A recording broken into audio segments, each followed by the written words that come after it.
आशा के मोती चैनल में आज मैं आपको अमकारी आठम व्रत कथा सुनाने जा रही हूँ। आठम मतलब अष्टमी।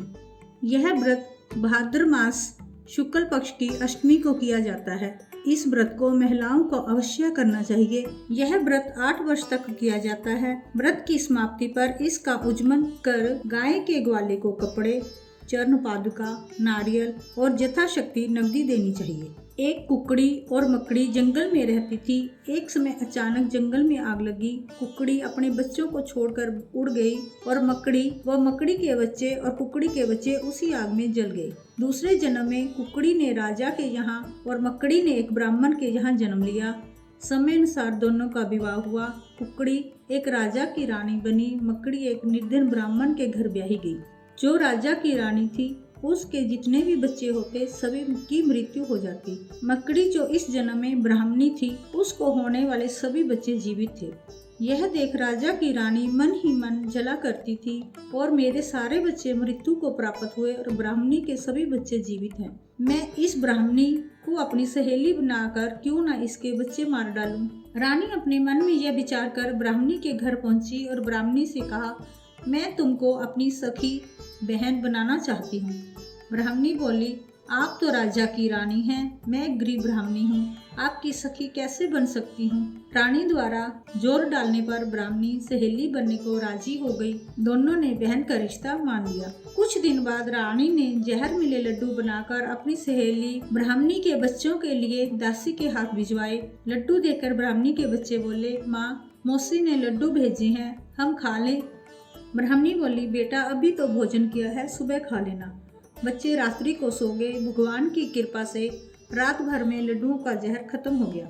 सुबह उठकर ब्राह्मणी के बच्चों ने लड्डू खाए और सभी जीवित थे, रोजाना की तरह खेलते। यह सब अमकार आठम व्रत का प्रभाव था। रानी ने दासी को ब्राह्मणी के घर भेजा कि देख उसके बच्चे मर गए। दासी ने ब्राह्मणी के घर जाकर देखा तो बच्चे जीवित आंगन में खेल रहे हैं। दासी ने आकर रानी को बताया, रानी जी, बच्चे तो आंगन में खेल रहे हैं। कुछ समय बीत जाने के बाद रानी ने सांप, बिच्छू आदि जहरीले जंतु मंगवाए और डिब्बे में बंद कर सहेली ब्राह्मणी के घर भेजे और कहा, इस डिब्बे में बच्चों के लिए खिलौने, भंवरे, चक्री आदि हैं। बच्चों ने अपनी माँ से कहा, मौसी ने हमारे लिए खिलौने भेजे हैं, हमें दे दो। माँ ने डिब्बा खोला तो डिब्बे में भंवरे, चक्री खिलौने थे। बच्चे भंवरे चक्री से खेलने लगे। दासी ब्राह्मणी के घर आकर देखती है तो बच्चे भंवरे चक्री से खेल रहे हैं। रानी अपनी ईर्ष्या को नहीं दबा सकी और बच्चों को मारने का उपाय करती रही। जब रानी गर्भ अवस्था में थी तो उसने एक दिन मरी हुई बच्ची को जन्म दिया, लेकिन रानी ने ये बात सभी से छुपा रखी थी कि उसको मरी हुई लड़की पैदा हुई है। रिवाज के अनुसार रानी ने 10 दिन बाद सूरज पूजन का मुहूर्त निकलवाया। ब्राह्मणी सखी को खबर भेजी कि सूरज का मुहूर्त है, इसलिए जल्दी आना। आज ब्राह्मणी का भी अमकारी आठम व्रत था। वह जल्दी से स्नान करके गिल्ले वाल से ही रानी के बुलाने पर राजमहल चली गई। रानी तो किसी भी तरह ब्राह्मणी को दुखी देखना चाहती थी। ब्राह्मणी के आने से पूर्व रानी ने मरी हुई लड़की लकड़ी के पालने में सुला दी। रानी ने ब्राह्मणी को अपने कमरे में आते ही कहा, बहन, पालने में लड़की सो रही है, इसका ध्यान रखना, मैं नहा कर आती हूँ। ब्राह्मणी ने पालने से लड़की को उठाया तो ब्राह्मणी के गिल्ले वालों का पानी लड़की के मुंह में गिरते ही जीवित होकर रोने लगी। लड़की के रोने की आवाज सुनकर रानी नहा कर तुरंत आई और अपनी बच्ची को ब्राह्मणी की गोद में जीवित देखकर उसी समय ब्राह्मणी के पैरों में गिरकर कहने लगी, बहन, मैंने तो मरी हुई लड़की को पालने में सुला रखा था। मैं तुमको लड़की मारने का कलंक लगाना चाहती थी, लेकिन तुम्हारी कृपा से लड़की तो जीवित हो गई।